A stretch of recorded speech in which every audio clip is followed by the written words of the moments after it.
wanting to do it, I say do it. And do it by learning. But also, like, be very patient. Yeah, be patient. Expect it's going to be way more work than you think. Yeah. And make some friends who have experience so that you can help each other out from time to time. Oh, I just thought of another thing I've learned. With doing the mythology section, I've gotten a lot better at doing like research and writing like very quickly. Yeah, that's amazing. And we love your mythology section. Thank you. Like it's been a skill that I've used outside of the podcast actually with like different things. Yes, we love those transferable skills. Yeah, and since I'm doing history in university, I already have some research skills and I've just gotten better at like taking notes very quickly and getting like reading faster.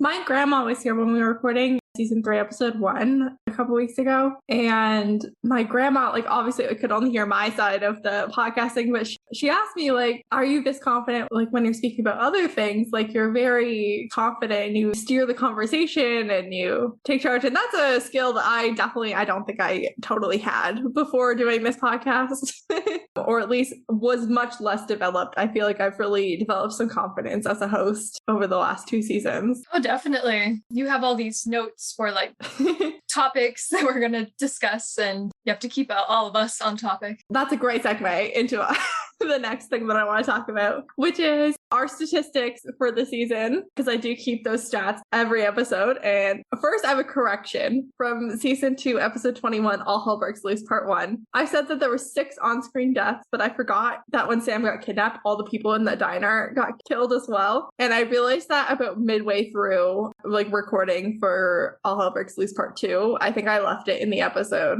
So you probably heard that last week, the realization. So there was no death count last week. That was actually 9 plus, 9 instead of 6. So I adjusted all the figures accordingly, which means this season we saw a total of 54 on-screen deaths, which was not as many as last season. But we had a few episodes this season that only had monster deaths. So our on-screen total is 201. And our on and off-screen total this season, we had 424 plus. And that brought the total to 1,351 plus. We're doing great. Yeah, that's significantly up from the first season. And our next set of statistics is MVP. So the MVP votes were out of 78. Sam is still in the lead, as he was last season, with 27, which is 34.6%, which is up 0.5 votes from last season, but down about 8% of the season. I don't know why I find that so funny. Dean was 19.5, which was 25%. Joe at 7.69%, beating up Bobby, who was voted MVP 5 times, with 6.4%. As soon as he's on the show more, he'll get way more. Love Bobby. We've severely undervalued Bobby this season. Andy had 3.5 votes, so 4.48%. Then we had Ghost Claire from The Unusual Suspects with 3 votes. She did really well that week. Yeah, she was working hard. 3.84% of the season. Ava with 2.5, 3.2%. Lenore with 2.56%. Mara Daniels, my love, with which is 1.9%. And then with 1 vote each and 1.28% of the season's MVP votes, we have Azazel. I don't remember why Azazel. I think it might have been for killing John, honestly. Yeah, that's what I was thinking. He didn't really do very much to praise, except it was in My Time of Dying. So it was either for bringing Dean back to life and killing John, or something along the lines of like getting the cult, something with that whole deal with John and Dean. I really feel like we just praised him because vote. He killed John. We don't like John. Detective Diana, George Darrow, Dr. Lee, Master Sergeant Mark, Ron from Night Shifter, Father Reynolds, and Ellen Harvell, with an honorable mention of unnamed coroner from Playthings, where no one really voted the coroner for MVP, but like they were an honorable mention. But we should have. I don't think I was in that episode. No, you weren't here for that. Okay. Well. The coroner was unnamed, and like they never talked to the coroner, but the coroner was in the background of a scene about 3 or 4 times in one episode.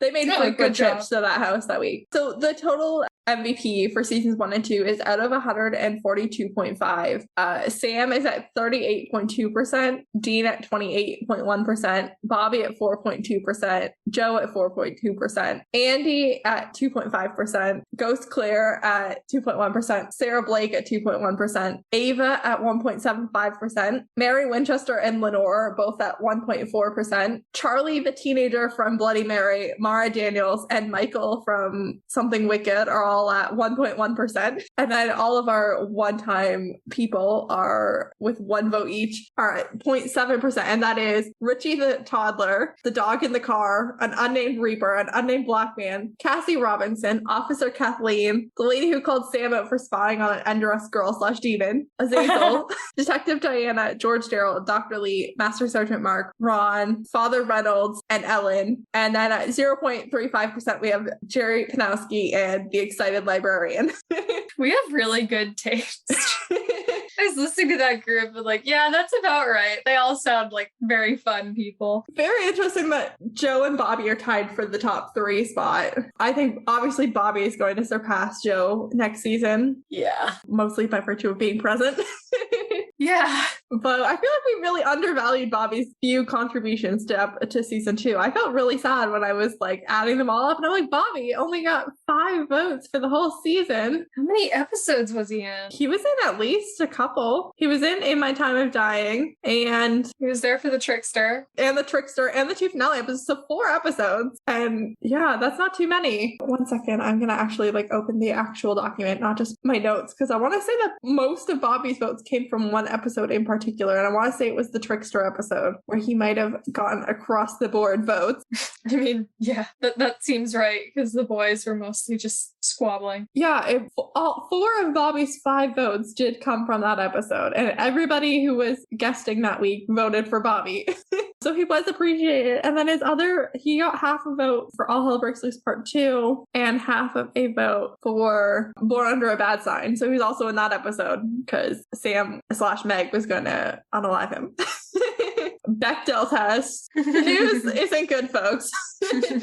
Shocking. We had 7 passes out of 22, which, believe it or not, is up 2 from season 1. We did go up. So that's 15 fails. So far, out of the 44 episodes in season 1 and 2, Supernatural has a 73% fail rate on the Bechdel test. Listeners can't see it, but I was making a face. Meredith is disappointed. Yeah, not surprised, but disappointed. Sam's traumatic brain injury. I still have not gone back to season 1 to figure out how many times Sam was knocked out in season 1, but out of the 22 episodes in this season, Sam was conscious out of 18 and was knocked out at least once in 4. So he's not doing too badly. He's doing okay. Lower than I thought. I guess once you actually go back and count it, the bias kind of disappears. I think it's going to go up as seasons go on. And my prediction for Sam's traumatic brain injury is that it's going to get up to about, let's see, right now it's 4 out of 22. I want to say I think it's going to get up to about like 8 out of 22, maybe even 10 out of 22 in some of the later seasons. Oh, damn. Yeah, that is my really prediction. is I think we're going to approach like 40 to 50%. Rankings, because I don't share my rankings. I have not shared my rankings each week. So I have them all here. I gave In My Time of Dying an 8. Everybody Loves the Clown a 7. Bloodlust a 7.5. Children Shouldn't Play with Dead Things a 6.5. Simon Said an 8. No Exit a 7.5. The Usual Suspects an 8. Crossroad Blues an 8. Croatoan an 8.5. Hunted a 6, which I think might be a season low. And I actually really do kind of enjoy that episode. So like that is saying something. Playthings a 7. Night Shifter a 9. Houses of the Holy a 9.5. It was a good episode. It is a good episode. It's not the highest score for the season. Lots of good episodes. Born Under a Bad Sign a 7. Tall Tales 8. Actually, you know what? I'm going to take Tall Tales down 1 right now in the moment. I'm taking Tall Tales down to a 7 because I actually did not. You know what? A 6.5 because I actually enjoyed it so much less than I remember. Now that I've done that, my thing's wrong. It's fine. We have to make sacrifices for expressing ourselves. Roadkill 7.5, Heart 7.5, Hollywood Babylon an 8, Folsom Prison Blues is 7, What Is and What Should Never Be, and All Hell Breaks Loose are both 9.5s, and All Hell Breaks Loose with the series high of 9.7 for a season average of 7.85, which is slightly up from last season, which was 7.25. So this was on whole a slightly better season. It actually was a much better season considering that like Bugs was a 1. Yes, Bugs was just not great. Like there was no 1s. The lowest episode was a 6, which was Hunted for season 2. My lowest episode in season 1, aside from Bugs, was a 5. So season 2 is really good. It has a lot of good episodes. And like the back half of the season's really good. Oh yeah, it has a lot of really good episodes. It's fun to watch. Yeah, it is really fun. some more season 2 stuff. Let's talk about season 2 a little bit more. Something really interesting about this season. This season starts with a Winchester dying and it ends with a Winchester dying. Oh, I never realized that. Which is amazing. And we talked a lot about... They died about... because of the same cause. Yeah. Sorry, I interrupted, but I had to. No, it also, it begins with the demon deal and it ends with the demon deal. Great symmetry there. This season as a whole is a really good season, and it really elevated the stakes, I think, with like, I can't think of another season where both where like 2 Winchesters die. I was gonna say both, but like John isn't really both, but like I can't think of another season where 2 Winchesters die in one season. Not to get spoilery, but like I can't. Well, and since this is so early in the show, we're not quite programmed yet to think that they're gonna come back. This was the first time like Sam or Dean have like died. Yeah. And like this is the first time a Winchester did die and come back, like fully die. Like Dean's come really close to dying a couple of times, like in Faith, but he's never like fully died. This is the first actual like major character death, basically since John, and like before John, like since Mary. I think we're planning on having a discussion episode on character death later, but I have a lot of thoughts about how Supernatural handles it. Yeah. There's also we talked so much about the secret that John tasked to Dean up until it was revealed, and then we didn't talk about it too much again after that. Yes, we were distracted. But let's ruminate on it for a minute. Yeah, let's give it some attention. What a wild thing to ask of your children. Even in this family. I'm writing a fanfic right now that takes this whole secret thing and kind of rearranges it to happen like pre-pilot. And basically when Dean collects Sam from Stanford, it's because Dean has killed John because they had that conversation about maybe having to kill Sam. And so I'm very invested in the impact of this, like, of this whole, like, you might have to kill Sam thing. Because it just honestly, at the end of the day, it makes me mad. Like, the long and the short of it is, it's like the worst parenting decision. Yeah, you're asking your son to kill his brother.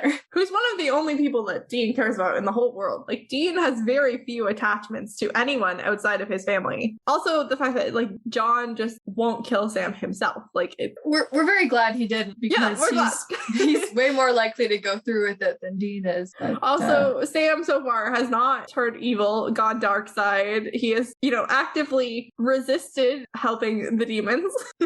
Basically the opposite of John's fears. He's just being a good boy. Yeah. John, Sam showed compassion to a fault. Like, he could have killed Jake and he didn't, and that ended up with Sam dying. Yeah, and whenever they encounter monsters that seem more human than others, Sam is usually the first one to trust them. Yes, like that was Lenore. Another big theme from this season was like what makes a monster and what makes like a good person a good person. Like what's the line? What's the difference? Who deserves to live or die? Yeah, and who deserves to make that call? Exactly. Because we have Bloodlust and Gordon just seemed to be pretty evil, but like from Sam and Dean's perspective, but like to a lot of hunters, I'm sure Gordon is a perfectly like relatively normal hunter in terms of like philosophy. Like if something is supernatural, it is evil and therefore bad.